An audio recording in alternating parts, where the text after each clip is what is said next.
Had to hit the old pause button on the wiring so I could concentrate on my bulb holders here. I took a little rattled poof can, gray and primer, so some kind of acid etch Rust-Oleum primer, and then just gray paint. This is aluminum, so I kind of sanded everything down, and then buddy, there we go.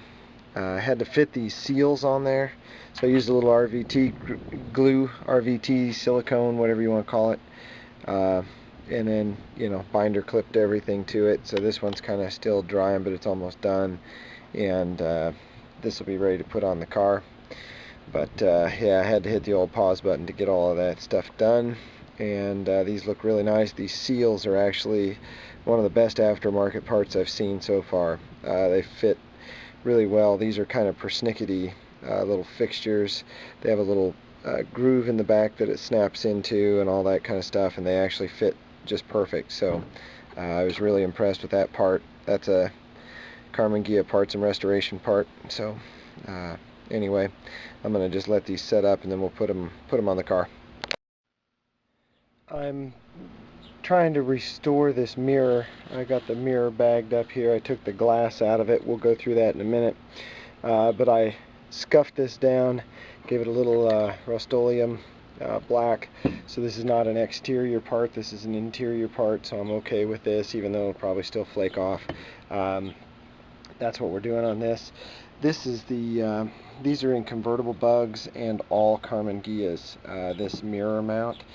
So this goes up sort of underneath, or you know, the top part of the windshield, and then clips on to the mirror.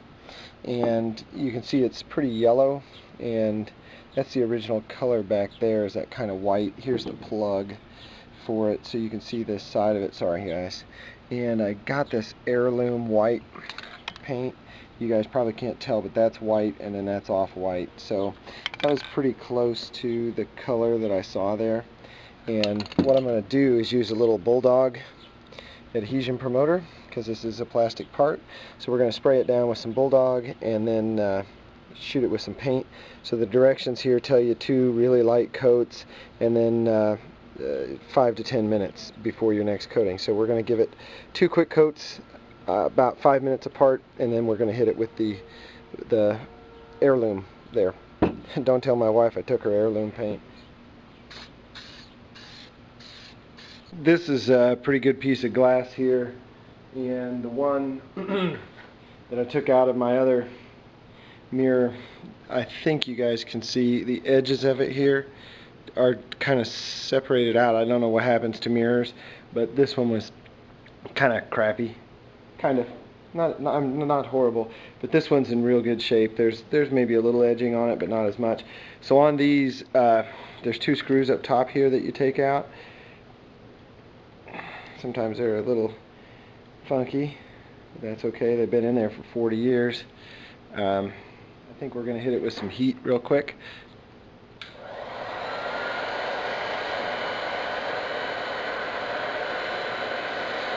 This heat gun is invaluable for rubber seals, plastic parts, anything like that. It just softens them right up. I don't know, there's a lot of the installation and restoration that would have been very, very difficult without a heat gun. So if you're having trouble with that kind of stuff, I don't know what I paid for it, 20 or 30 bucks, worth every penny.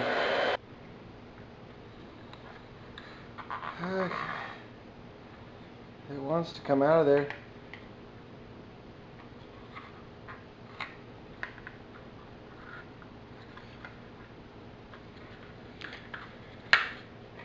There we go.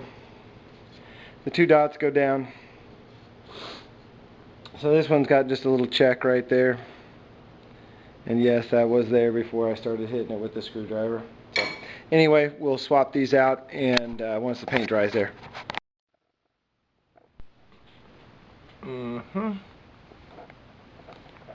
Oh yeah, came out nice. I don't know, not a lot of light back here, but yeah, came out real nice.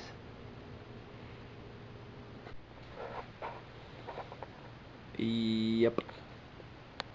Everybody knows how important I think mock-ups are.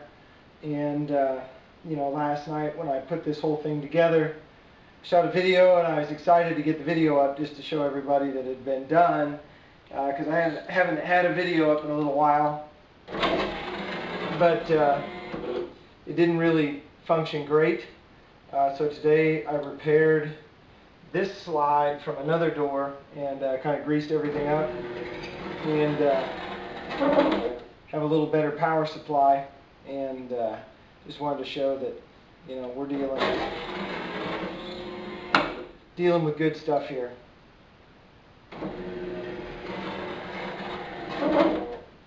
So there we go. The next thing I have to find, hang on, I gotta unplug some stuff.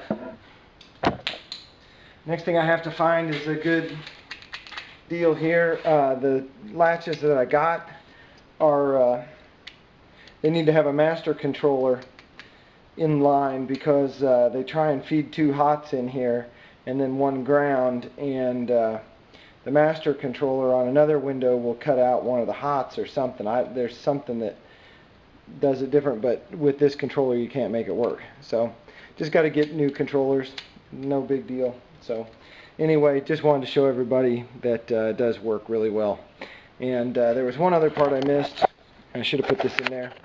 I apologize, but I did weld a little tab onto the back of the regulator and then put a bolt through here to connect this side. And then this side I had to grind the hex off the bolt and put a little, you know, file a little deal in there so I could use a screwdriver to tighten that one up, because it needed to be round to fit, because it's real tight. So, and then Rob was asking me if this clears the door panel, and you can see it sticks out just a skosh, but I think I can stand that door panel off. I mean, we're going to be making custom everything, you know, and I can stand it off enough to get up over this. Either that, or I can have a, you know, a handle or something coming up there. I don't know what I'm going to have, but we'll figure all that out.